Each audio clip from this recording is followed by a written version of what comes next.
સુરતમાં નાસિરનગર ડિમોલેશનનો આજે સમગ્ર મામલો છે, એને લઈ કોંગ્રેસ નેતા અસલમ સાયકલવાલાની પ્રતિક્રિયા સામે આવી છે। કમિશનરે વિડીયો મારફતે નિવેદન આપ્યું છે, એને લઈને કોંગ્રેસ નેતાની આ પ્રતિક્રિયા છે। ગુજરાતી લોક કહેવત મુજબ સામે જે રીતે નિવેદન આપ્યું છે સુરતના કમિશનર, જે નિવેદન આપ્યું, કથિત ડિમોલેશનમાં સમગ્ર દેશમાં મનપાની છબી ખરડાઈ હોવાનું નિવેદન આપ્યું છે। ડિમોલેશન મુદ્દે અનેક સવાલો ઉઠ્યા છે, ત્યારે કોંગ્રેસ નેતા અસલમ સાયકલવાલાએ કહ્યું કે 22મા દિવસે શું કમિશનરે કહ્યું છે એ પ્રકારે સવાલ ઉઠાવ્યા છે।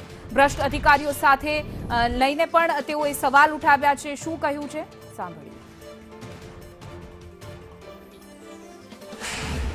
સુરત મહાનગરપાલિકાના મ્યુનિસિપલ કમિશનર શ્રી એમ નાગરાજનજીએ નાસિરનગર ડિમોલિશન પ્રકરણ બાબતે એક પોતાનું વિડીયો મારફત જાહેર નિવેદન જાહેર કર્યું છે।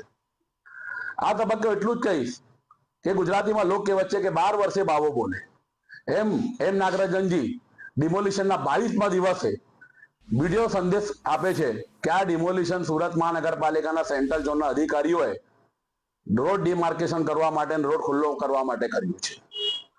સુરત સહિત સમગ્ર દેશમાં સુરત મહાનગરપાલિકાની છબી આ ડિમોલિશન પ્રકરણના કારણે સૌ ખરડાઈ અને આ કમિશનર શ્રી ધૃતરાષ્ટ્ર બની રહ્યા।